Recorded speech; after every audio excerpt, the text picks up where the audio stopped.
Everybody, Dr. Wright here with the next in our series of Aeneid videos. Today we're focusing on Aeneid 2, and it's going to be paired with a separate video on Aeneid 3. These two books go together because they're where Aeneas narrates his own adventures in the fall of Troy. And this is all part of the first third of the poem, books 1 through 4. So, as some context, book 2, we have the Trojan horse in the fall of Troy and Aeneas' escape. And then in book 3, his wanderings over the Mediterranean that will eventually get him to Sicily and then to Carthage. Not quite at Italy or Rome yet. So, starting at Troy, making a stop at Thrace, then the island of Delos, sacred to Apollo, then Crete, up here to Buthrotum, and this one becomes important because it's right around here is the site of the Battle of Actium between Antony and Octavian, later Augustus. That's such an important part, both of Roman history, of the myth of Augustus, and we'll see it reappear especially in Book 8 on the shield of Aeneas.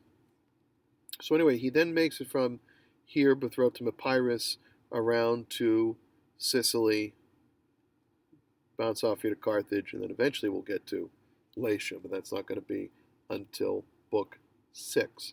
So this is actually the entire journey of Aeneas. And you'll notice, we're keeping close to shore, close to islands here. This is one of the more common routes from Greece to Italy, is just to go from here to Brundisium, right here on the heel of the boot.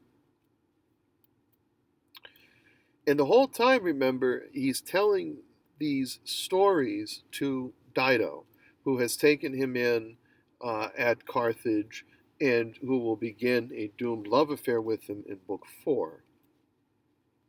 So let's quickly recap what we talked about in the last video.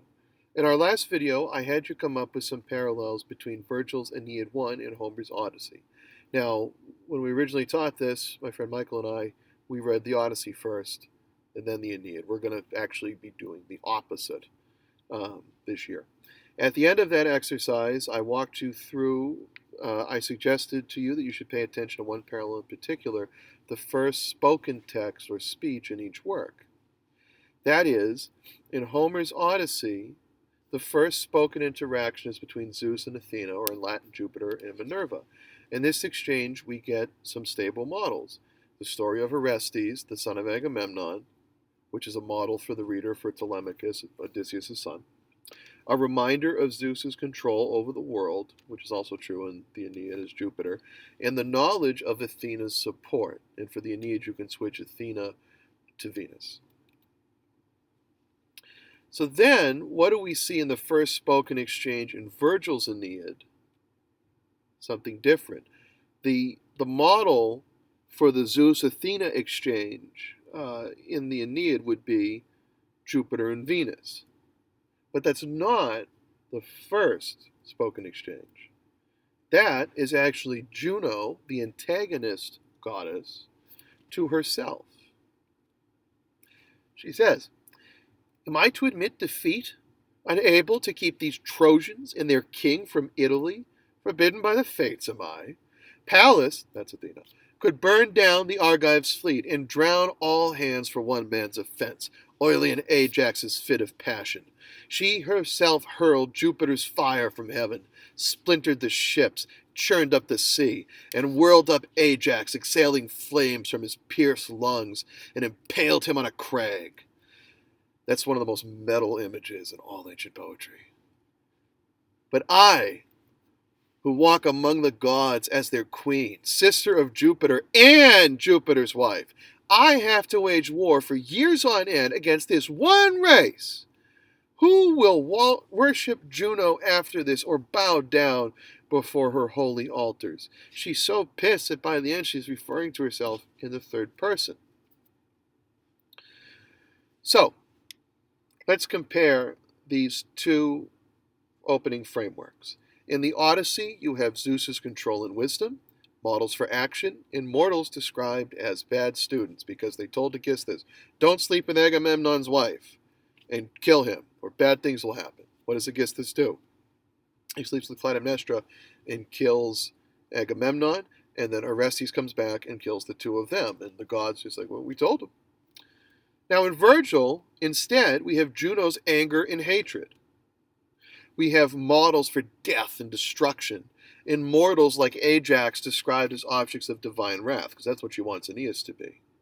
So as I said, even though this conversation comes in Aeneid 1 between Jupiter and Venus, it's still notable that that's not where Vergil begins. He doesn't begin with Zeus's control, Jupiter's control and wisdom. He begins with Juno's furor in Latin, her anger and her hatred. So think again back to the very beginning. Arms I sing, and a man, the first to come from the shores of Troy, exiled by fate to Italy and the Lavinian coast, a man battered on land and sea by the powers above in the face of Juno's relentless wrath. In Latin, Junonis ira. Juno's wrath is one of the first things used to describe the driving force behind the actions of the entire poem. And the first spoken word of the work is her own articulation of that wrath. The memory of how Homer's Odyssey foregrounded Zeus's supremacy leaves us to wonder who fills that role in the Aeneid. Jupiter will talk about what's going to happen to the characters eventually, but Juno's uncontrolled chaotic rage gets by far the greater description. And we will see eventually that even this dichotomy of Zeus's or Jupiter's wisdom and control versus Juno's furor and anger as she tries to subvert that isn't as clear cut as you think. Okay, let's stick with wrath and anger as our theme, and now move on to Aeneid 2. So let's take a look at how wrath and furor, Juno's chaotic rage, which drives the whole text, plays out with other characters, most particularly with Aeneas. And this, we'll see, is more going to be a point, not just for Aeneid 2, but throughout the entire poem, especially in the back half, the war half. So, what does Aeneas do in Book 2? He's woken by this is all after the Trojan horse is in the city and the Greeks are inside. He's woken up by the ghost of the great Trojan hero Hector. He is given the sacred gods of Troy, in Latin the Penates, and he's told he needs to flee the city. He rushes out of the city, not out of the city rather, but he goes into the city with a band of followers in order to die in battle. In other words, he does exactly what he was told not to do. And then, so then this battle is where we start to get Aeneas' wrath. Then the truth was revealed. The Danaans, those are the Greeks, treachery lay open before me. Deiphobus' great house was collapsing in flames, as was Ucalegon's next door. The Sigean straits burned with the inferno's reflected light. Men's shouts rose with the shrill sound of horns. Out of my mind, I took up arms. No battle plan, but my soul burned to gather a war party and storm the citadel. Rage and fury sent my mind reeling, and my only thought was how glorious it is to die in combat. There those words are right there, rage and fury. And finally, he witnesses the brutal slaughter of the Trojan king Priam. Now, Priam is killed by Neoptolemus, sometimes called Pyrrhus, but he is the son of Achilles. So saying, he, that's Neoptolemus, dragged Priam, trembling and slipping in his son's blood, up to the altar. Winding his left hand in the old man's hair, with his right he lifted his flashing sword and buried it up to its hilt in his side. So ended Priam. Such was his fated doom as Troy burned before his eyes and Pergamum fell. Once the lord of so many peoples, the sovereign of Asia, he lies now, a huge trunk upon the shore, head severed from his neck, a corpse without a name. There are some who think, or many who think, including your instructor, that Vergil is referencing here the death of Pompey with the death of Priam. Pompey had conquered Asia, many of their kings fought for him in the Civil War, and he was killed on the shore of Egypt, outside of Alexandria, and his head was cut off to be later presented to Caesar.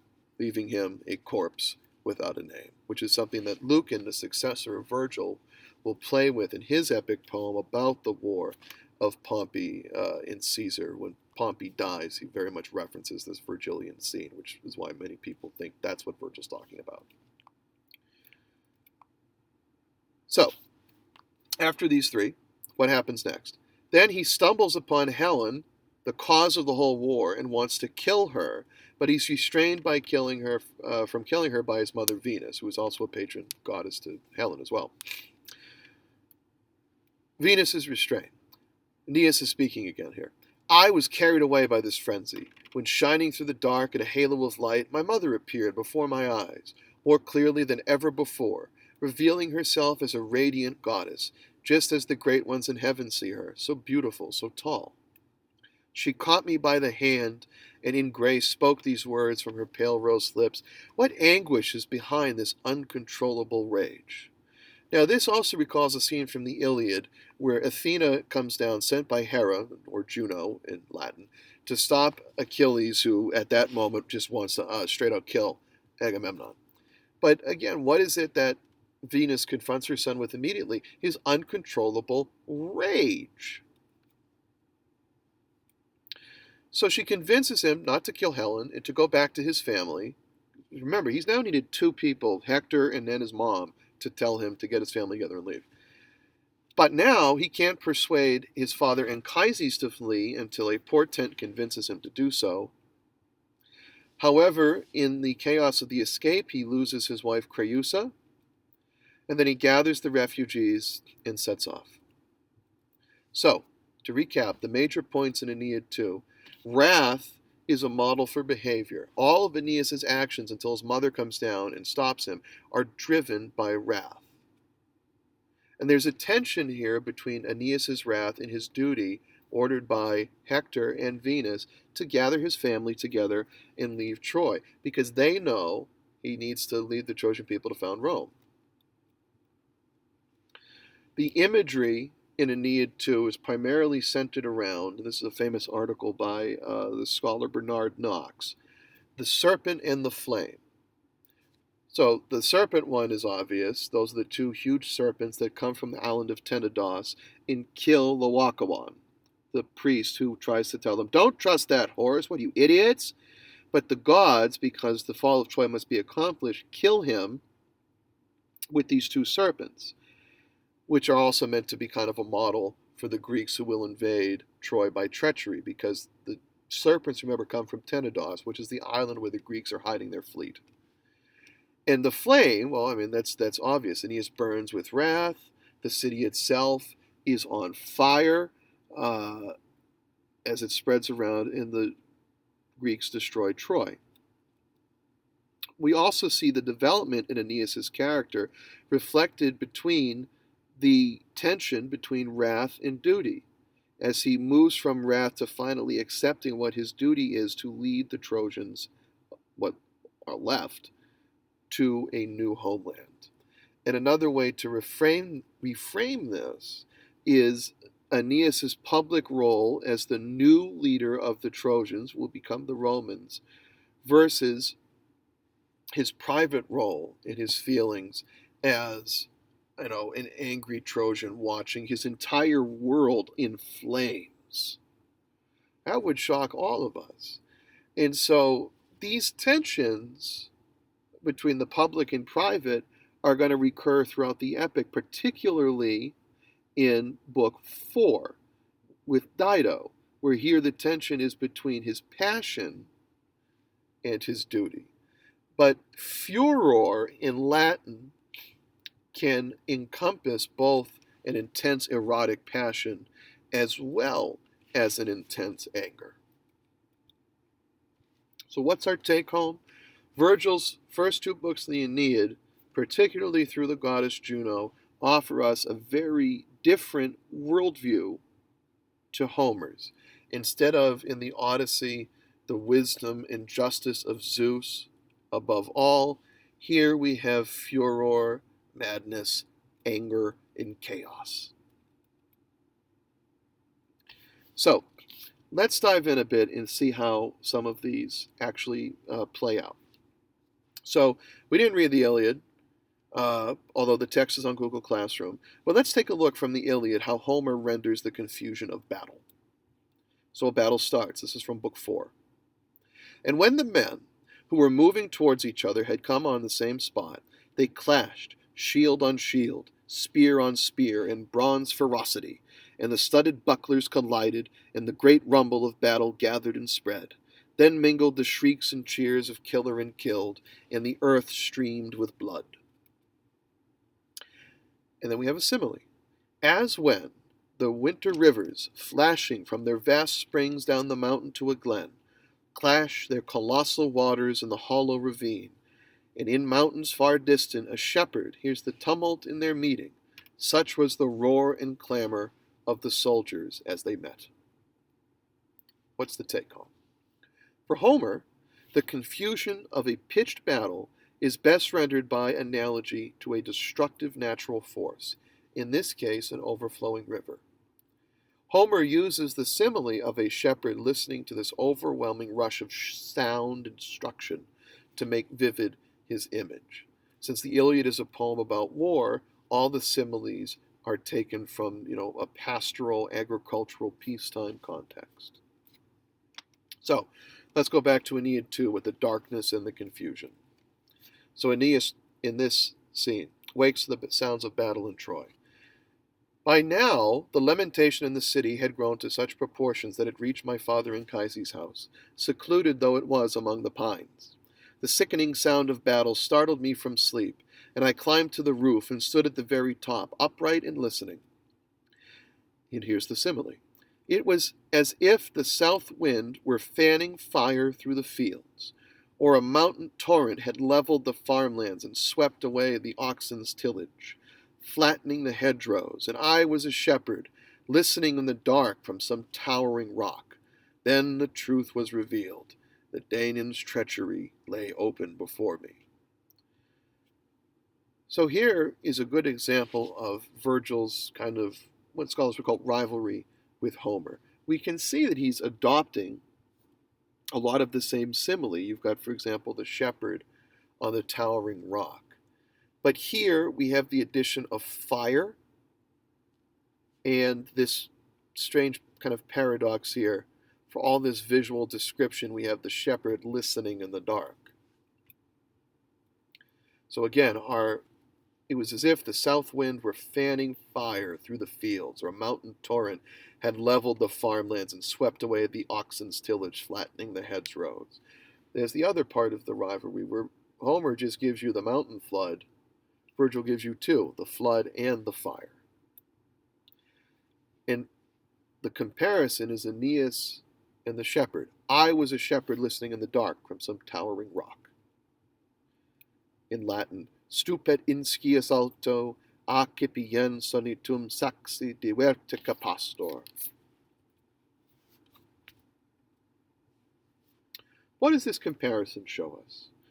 That in Vergil there are multiple sources of confusion. It's a fire or an overflowing river. There's the stress on the shepherd's ignorance, that he's bewildered and unknowing, stupet and inscius. And an emphasis on his inability to see, know, or hear, which is rendered by our translator as listening in the dark. So what's our take home? That for Vergil, the intensity of the confusion and horror overwhelms any individual's ability to understand what is happening. Vergil chooses to render this confusion, both physical and emotional, through blurred images, mixing colors, light and dark, in vivid but confused imagery. Throughout the rest of the text, Aeneas will be pushed along by some kind of fate, but will be simultaneously confronted with scenarios in which he cannot or will not be permitted to comprehend what is going on. The shield is a good example of this in Book 8. Vergil will use the same kind of imagery, describing uncertain causes, confused imagery, mingled colors, shadows and darkness, to render these unknowable situations vivid for us. It's as if in Vergil's world, humans are helpless in the face of the grandness of fate, history, war, and death. there's a certain kind of TOK way of looking at this, how Hegel imagines history as a people and another people to the synthesis as the world spirit of history moves on. A way to think of this in the Aeneid is you have the thesis, Trojan, antithesis, Italians that come together in the synthesis of Latins and eventually Romans. But as part of the world's historical process, people lose out. Turnus and Dido are the big examples in the Aeneid. And it's what Hegel calls the slaughter bench of history. That people are going to die for history to move forward.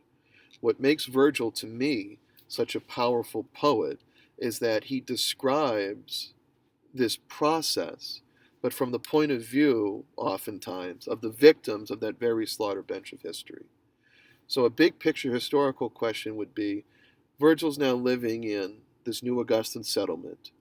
In fact, he's quite high up in the regime. But he would always be asking, after the nearly century of civil war and discord, was that all worth it? And further, if it was, we certainly can't forget and shouldn't forget, and it is our duty not to forget, the people who were lost along the way through no fault of their own, than just standing in the way of fate in history. In the words of the scholar Vergil, Ralph Johnson, we keep coming back to this guy, but again, Darkness Visible, I think, is the most important book written in the past 100 years on this poem. Here, as elsewhere in the poem, at crucial moments in the action, pathos predominates over action, and shadows and half-lights over form. There's that darkness visible again. So, let's find another instance from Book 2 in which Vergil uses confused imagery, in this case light and darkness intermingled, to produce a similar effect, darkness and shadow. Chiaroscuro and art. So Aeneas, after losing his wife Creus in the escape, goes, I started at the walls and the dark gate, where I had escaped and retraced my steps through the night, looking everywhere by torchlight. Everywhere there was fear. The very silence was terrifying. Then I turned homeward in case, just in case she had gone there. The Greeks were there in force, and the house consumed with fire. Fanned by the wind, it spiraled up past the eaves and gnawed at the roof, blasting the sky with its heat. The take home here, Aeneas's return to the city is framed in shadows and silence, even frightening silence, only half illuminated by torchlight, and culminates in the blinding fire he sees when he actually gets to his house. So, we'll pick up with the next video. I'm going to post both of them this week on Book 3, as he tells about his adventures after leaving Troy. I hope that you guys are getting something out of this epic, and we're able to kind of get to some reasons why, even outside of what it can tell us about Roman history and Roman character, that there's a lot it can tell us about history and the human condition. I often say that Vergil is a poet of failure. It does not say that he's a failure as a poet. He's a brilliant poet, one of the greatest. But that his three works that you can see, the eclogues, are a story about the ultimate failure of poetry. The Georgics, a didactic poem, is about the ultimate failure of teaching and knowledge. And that the Aeneid is about the failures of history. And so that's one of the big reasons why I picked it to pair with Caesar, because Vergil might be an epic poem, but it is an epic poem about history, because in Rome, epic poems were always about history. Okay, I hope you guys have had a restful break, and we'll see you soon this week.